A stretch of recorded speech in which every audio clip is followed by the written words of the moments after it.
Pessoal, então olha só. Dentre as espécies químicas, então, elas podem sofrer oxidação e redução. Quando eu tenho uma diferença de potencial positiva entre duas espécies químicas, vai haver uma reação de óxido-redução espontânea entre elas. Uma vai doar elétrons, a outra vai receber. Quando esse ΔE for diferente de zero, for menor que zero, desculpa, não vai haver espontaneidade na transferência desses elétrons. Tá? Então, é o que a gente observa aqui nessas reações. ΔE maior que zero, positivo, transferência de elétrons. ΔE menor que zero, negativo, não espontaneidade de transferência de elétrons.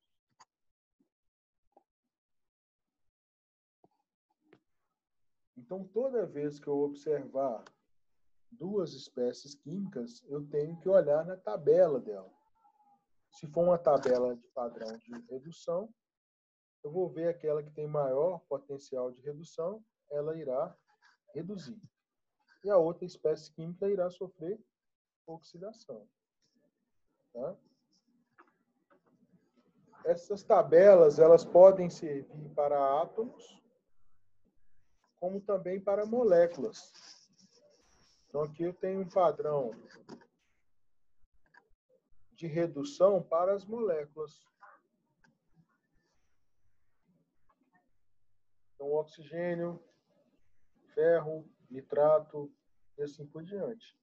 Com os valores de padrão de redução. Piruvato, acetaldeído, FAD.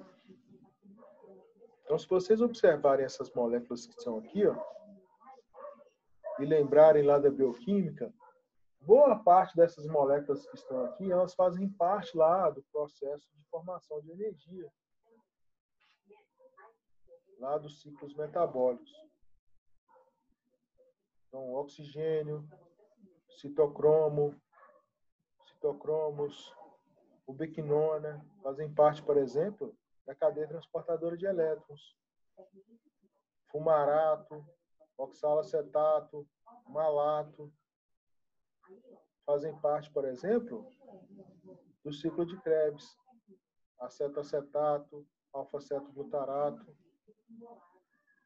Ó, piruvato, lactato, fermentação láctea.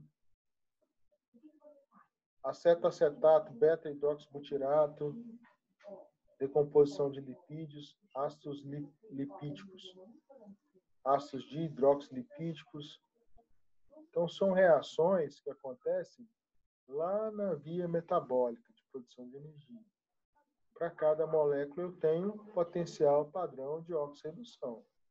Essa tabela me mostra novamente o potencial padrão de redução. Então, se eu pegar, por exemplo, piruvato e NAD, se eu tiver uma reação que o piruvato está formando lactato, e uma reação que o NAD está formando NADH, o piruvato tem um potencial de redução de menos 0,185. O NAD, menos 320. Então, quem tem maior potencial de redução?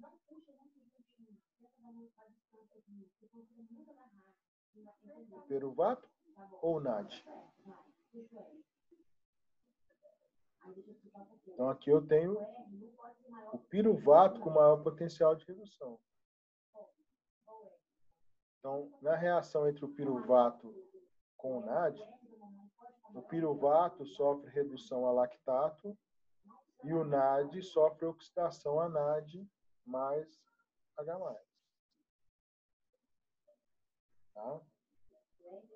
Numa reação entre fumarato, formando succinato, e acetaldeído, formando etanol, que é uma reação que acontece no fígado para promover a desintoxicação quando você absorve álcool, quando você ingere álcool. Entre essas duas reações, quem vai sofrer redução, quem vai sofrer oxidação? Ora, essa reação aqui tem um potencial de redução maior do que essa. Então, o fumarato formando o succinato vai sofrer redução. E o etanol formando acetaldeído vai sofrer oxidação. Então, quando você ingere uma bebida alcoólica, de forma espontânea, as células do fígado pegam o etanol, transformam em acetaldeído, liberam 2 elétrons. Os elétrons podem ser recebidos pelo fumarato e formar o succinato.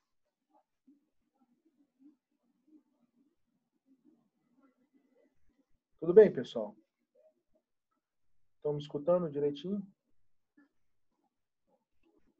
Houve uma instabilidade aqui na conexão, mas está tudo certo?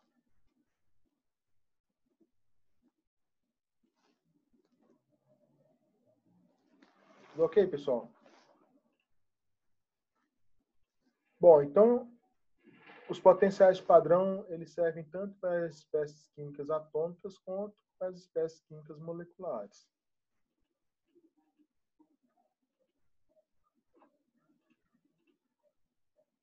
Bom, aqui só para reforçar, então, os exemplos que nós estamos discutindo. Um exemplo inorgânico de situação, que é a ferrugem que se forma nas camadas metálicas. Então, se eu tenho uma superfície metálica, por exemplo, uma lâmina de ferro, eu tenho ferro na forma sólida. Esse ferro na forma sólida, ele tem um alto potencial de oxidação. Quando esse ferro sólido ele encontra água e oxigênio,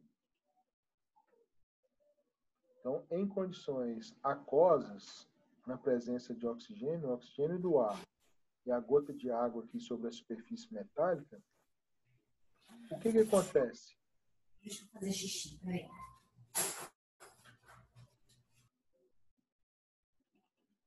Pode acontecer uma reação de oxirredução.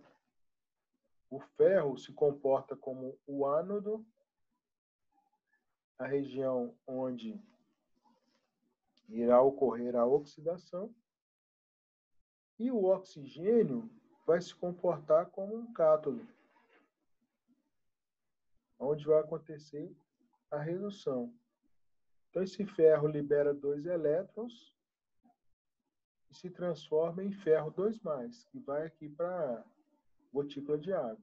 Fica dissolvido na gotícula de água. O oxigênio gasoso pega esses 2 elétrons, né, e fica O2-. Esse oxigênio ele pode reagir com ferro, formando o Fe2O3, e se depositar aqui. Ou esse O2- pode pegar um hidrogênio aqui da molécula de água e formar hidroxilas, OH-. Esse OH- pode reagir com ferro, formando o FeOH2 e o FeOH3, que são os hidróxidos de ferro. Esses hidróxidos de ferro vão se depositar aqui sobre a superfície da lâmina, formando aquele pó alaranjado que fica na superfície metálica. E aquele pó alaranjado, então, é resultado da oxidação da lâmina metálica. E aquele pó, se você hidratar ele, jogar água para limpar, para tirar aquele pó da oxidação, é um pó cáustico. É um pó que tem um pH elevado, porque ele tem hidróxido de ferro na sua composição.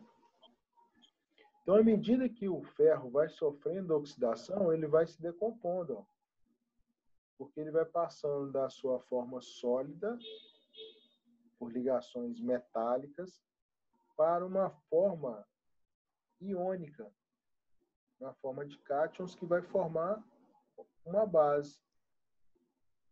Essa base, então, é resultado da decomposição dessa lâmina na presença de oxigênio. Nesse sistema, o ferro, então, sofre oxidação e o oxigênio, ele é o agente oxidante. Ele promove a oxidação do ferro metálico, promovendo, então, a sua decomposição. Isso vale para qualquer superfície metálica, pessoal. Qualquer superfície metálica. Algumas superfícies são mais sensíveis do que outras. Então, o ferro, por exemplo, é mais sensível do que o alumínio, do que a prata, do que o ouro. Então, tem o ferro, cobre, alumínio, prata e ouro, por exemplo. O ouro sofre oxidação? Sofre. Mas num processo tão imperceptível que a gente acha que não sofre. A prata da mesma forma. Já o cobre e o alumínio já sofrem em maior quantidade. E o ferro em maior quantidade ainda. Por que há essa diferença de oxidação entre essas espécies químicas em relação ao oxigênio? Isso porque o potencial, a variação de eletronegatividade, a variação de energia, potencial padrão de oxirredução, entre o oxigênio e o ferro é mais alta do que entre o oxigênio e o cobre, que é mais alta do que o oxigênio e o alumínio, que é mais alta entre o oxigênio e a prata, que é mais alta do que o oxigênio e o ouro. Quanto maior a distância entre os elementos na tabela, maior ou mais fácil vai ser a espontaneidade da reação. Então, se eu tiver zinco e cobre, o zinco promove a redução do cobre. Mas se eu tiver cálcio e cobre, o cálcio promove a redução do zinco muito mais facilmente. O lítio, mais fácil ainda, porque a diferença de potencial padrão aqui é maior. Então, entre o oxigênio e o ferro, a diferença de potencial padrão é maior do que entre o oxigênio e o cobre, o oxigênio e o alumínio, o oxigênio e a prata, o oxigênio e o ouro. Por isso que o oxigênio oxida mais facilmente superfícies metálicas à base de ferro. Tá certo, pessoal? Bom, da mesma forma que nós discutimos em relação aos antioxidantes que são utilizados em organismos vivos, como, por exemplo, a vitamina C, as superfícies metálicas elas podem receber proteções por substâncias também antioxidantes, chamadas de proteções anódicas ou protetores anódicos. Os protetores anódicos, como o zarcão, que é passado em estruturas metálicas, são tintas ou resinas que, ao cobrirem a superfície metálica, ao invés do metal sofrer a oxidação, a resina sofre essa oxidação. Então, eu protejo a minha estrutura metálica com essa barreira de oxidação. Então, o oxigênio vai ali, em vez de oxidar o ferro, oxida as moléculas que fazem parte daquela resina, tá? Chamada de proteção anódica.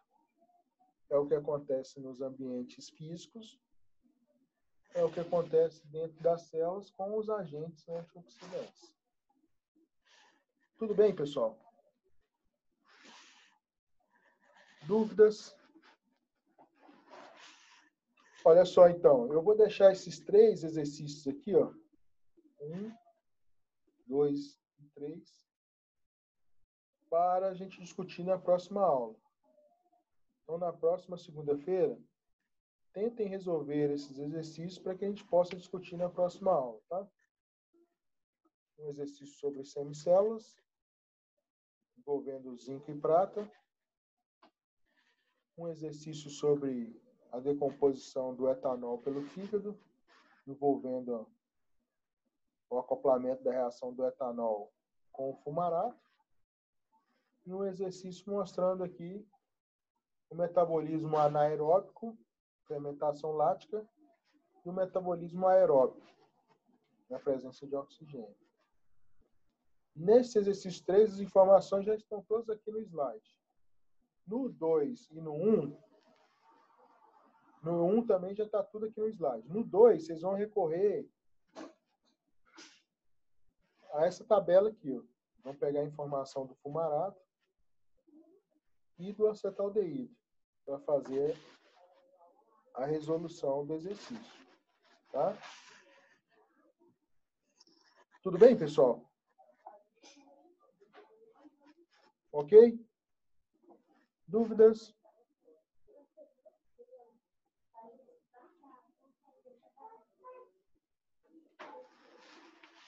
Pessoal, então nós vamos parar por aqui hoje, tá? Na próxima segunda-feira, então, a gente discute esses exercícios e eu falo um pouquinho sobre cinética química e equilíbrio químico para vocês.